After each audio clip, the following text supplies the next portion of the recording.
Good morning, everyone. I just wanted to talk a little bit more about the specific nature of the essay that you're writing this week, and of which the first draft is due on Monday. I'd like to draw your attention to one of the sample essays that I have placed in course content. Let's look at sample essay 1. This essay is a contextual analysis of a story called The Yellow Wallpaper. The Yellow Wallpaper may be a story that you've read. It gets read a lot in high school English class and finds its way into most textbooks about literature. The Yellow Wallpaper was written by a woman named Charlotte Perkins Gilman right around the turn of the century. The Yellow Wallpaper is about a woman who is diagnosed with a nervous disorder and is put on bed rest. The story begins with the woman and her husband and their young child arriving at a home that they have rented for a number of months, where she plans to rest and try to convalesce and recover from her condition.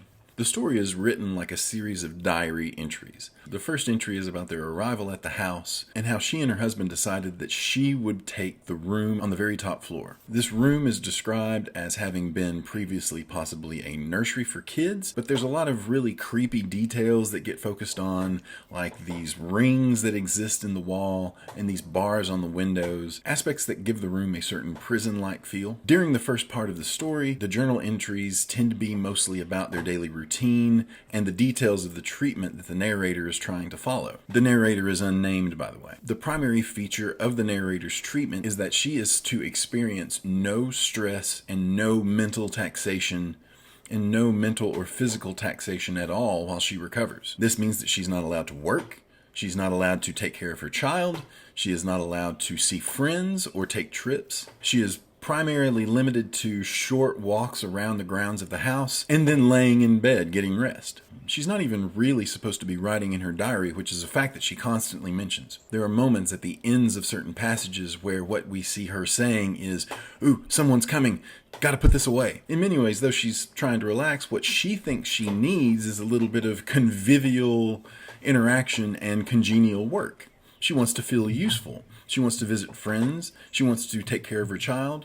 Most importantly, she wants to write. She wants to be allowed to write in her diary without someone coming around and telling her that she's making herself nervous and stressed by trying and insisting on continuing to write. Eventually, out of boredom, the narrator starts focusing on things in the room, like the wallpaper. She talks a lot about how the wallpaper is yellow and ugly, and how the pattern doesn't make any sense, and how it smells, and how the color of the paper stains her skin when she touches it. Eventually, out of boredom, her focus on the paper begins to manifest in hallucinations that there is a woman trapped behind the paper, and that this trapped woman is trying to get out. By the end of the story, the narrator is frantically peeling the paper away from the walls, trying to free the woman, and by the end, her diary entries become confused about who is writing them.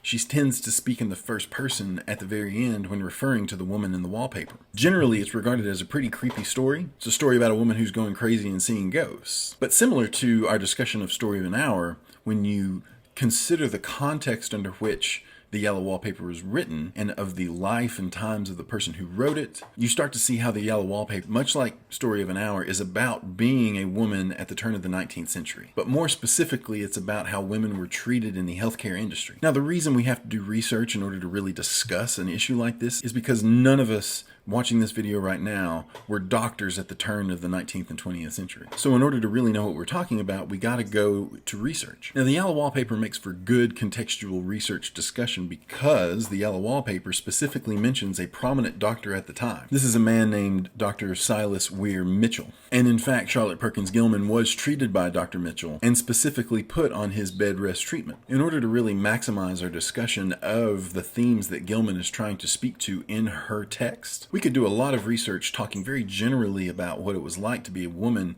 and what it was like to get treated as a woman in the healthcare industry at the turn of the 20th century, but it would be all the better to just go to the horse's mouth. Silas Weir Mitchell was a very well-known doctor at the time, and he had published several books specifically about how to treat women, and specifically about how to treat women with rest therapy. One of Silas Mitchell's books was called Wear and Tear, and it is revealing in terms of the mindset of the man who came up with a treatment designed specifically for hysterical women. Dr. Mitchell talks a lot about the mental capabilities of women in school and warns about the potential dangers in subjecting women to such intense periods of mental strain. And it's pretty clear when you read Mitchell's books that he doesn't have a very high opinion of women or their ability to do work or handle stress. He talks about how he thinks it's dangerous and harmful to women for them to be asked to use their brains for more than a couple hours a day. And he talks about the dangers inherent in educating women when it comes to the impact on their natural duties as women, which is, of course, to get married and have kids. In another one of Dr. Mitchell's books, entitled Doctor and Patient, Dr. Mitchell talks about how he sees the stress experienced by women as a sign of moral failure in society. He makes it clear over and over again that he sees women as physically and mentally inferior, delicate and fragile, and clearly incapable of performing manly duties like thinking hard. And as a doctor, he designed a method of treatment specifically designed to try to put women back into a place where they weren't thinking and weren't doing anything that called upon them to use their physical or mental faculties. To Dr. Mitchell, women were meant to be mothers and have kids and to take care of the home. And to try to do anything beyond that was to try to do something that they were physically and mentally incapable of. This is the man who treated Charlotte Perkins Gilman. Charlotte Perkins Gilman experienced the rest cure and found the treatment to be worse than her actual condition. What working person isn't a little bit stressed from time to time? But while men like Dr. Mitchell at the turn of the century expected men to be more capable of handling the stress of responsibility and social duty, women who were engaged in such things were upsetting the natural order. Knowing the specific ideas and thoughts of the man who inspired the cure that the main character from The Yellow Wallpaper is experiencing illuminates a lot about what the story is actually about. Now the main character is no longer a woman who is overworked. In fact, just the opposite. She is a woman who is underworked. She is a woman who is understimulated and bored. And therefore, what was intended to be a cure ends up being a punishment. And this punishment in the story is one that drives her mad. She is not experiencing hallucinations because she is overworked. She is experiencing hallucinations because she is bored. Incidentally, we could go a little bit further into that discussion about how when the brain doesn't have any other stimulation to keep it occupied, your brain will just make shit up to see and hear. There have been psychological studies that make use of sensory deprivation tanks to prove that within minutes of having nothing else to stimulate it, the brain will spontaneously generate its own imagery. People who spend a lot of time in sensory deprivation tanks will report both visual and oral hallucinations will happen very quickly after entering. If you're interested in the idea of a little drug-free tripping, you might want to check it out. But we're getting off topic. If you're having trouble visualizing how this essay should go, then just check out the sample essay and you can follow along the pattern. Basically, any kind of contextual analysis like this can be approached much like a comparison-contrast essay. You're just bringing two different contexts together and you're talking about how they're similar and different. The primary distinction in an analytical essay like this is that you're using the criteria set by one of these texts to evaluate the other. You're not just talking about how they're similar and different. You're using one to make a judgment about the other. So check out the way that the sample essay does that if you can follow along. This essay generally follows the ideas behind the prompt.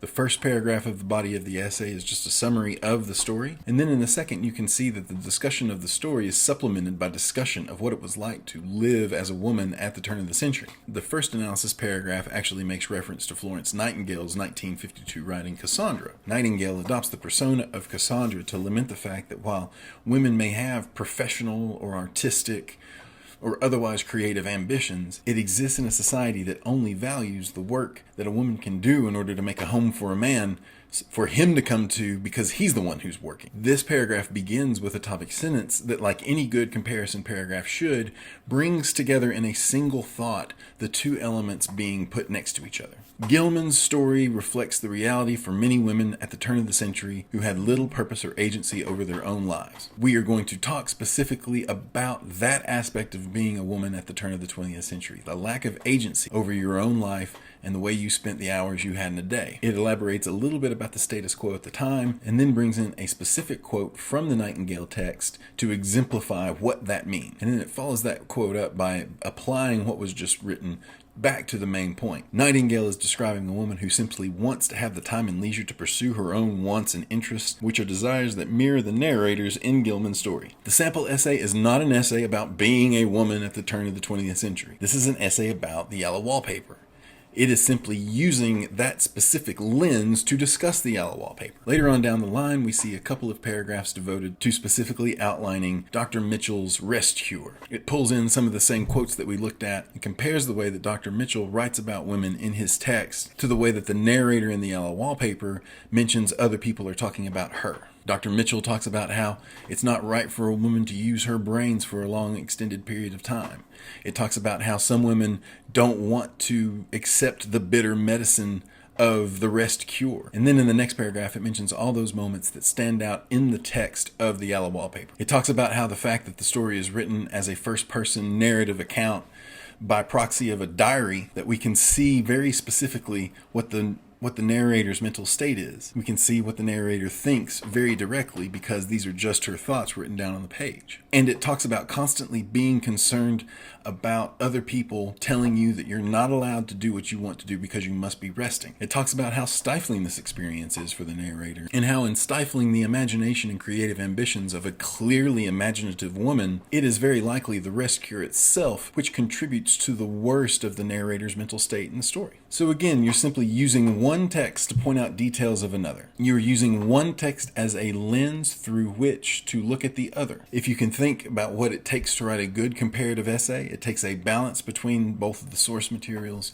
while maintaining a focus on where the focus needs to be, which is on the literature. The other sample essay that is online for you to look at is about Raisin in the Sun. Raisin in the Sun is about an African-American family living in Chicago that comes into a small sum of money very quickly and is trying to figure out how to spend it. Many members of the family want to invest the money in a house. And when the matriarch of the family puts money on the house, another character that represents the white neighborhood that they would be moving into shows up at their door and offers to pay them even more for the house in order to not move in. This is an example of what was known at the time as redlining, a coordinated effort by white citizens of a city to keep black citizens out of their neighborhoods. Once again, nobody in our class was a black family living in Chicago in the 1940s and 50s. So while we may know a little bit about what it was like to live at that time, we would still need to do research in order to help us discuss that on an academic level. The same kind of process and the same kind of approach is going to serve you well as you think about writing this essay about No Exit and how it conveys existentialist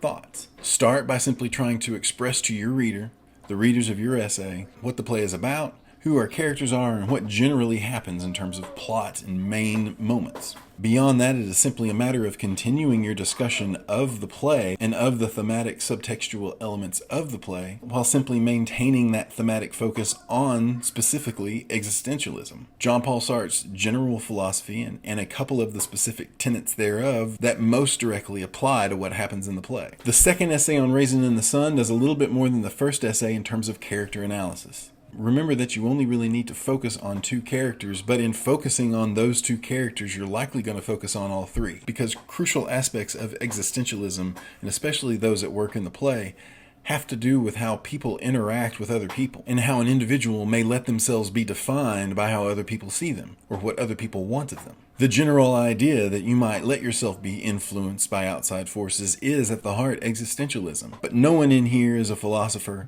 and so we're going to need to use the words of philosophers in order to suss out the pertinent details of the characters and of their relationships to each other and of the way that they are presented to us textually. And in terms of what you look for in the characters contextually, it's that same stuff that you always look for when you're looking to analyze a character. Think of STEAL. Think of steel. Think about what they say, what they think, how they affect others. Ding, ding, ding, ding.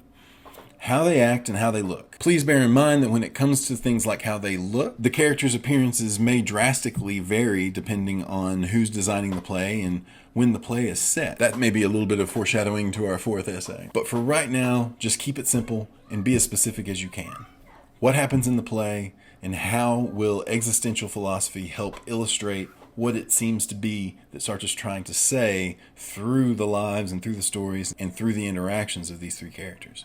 Folks, I know you can do it. I've seen you do it before. But if you have any questions between now and next week, remember that I'm online most of the day, but you're guaranteed to be able to find me starting at noon on Teams. And if Teams doesn't work for you, we can talk through email, we can talk through Zoom, we can talk through whatever it is that you need. But if you have questions about how to approach this essay and you want to talk it over with me, then come and see me in virtual office hours. Otherwise, I'll expect to see your drafts of this essay right hard, and I'll talk to you soon.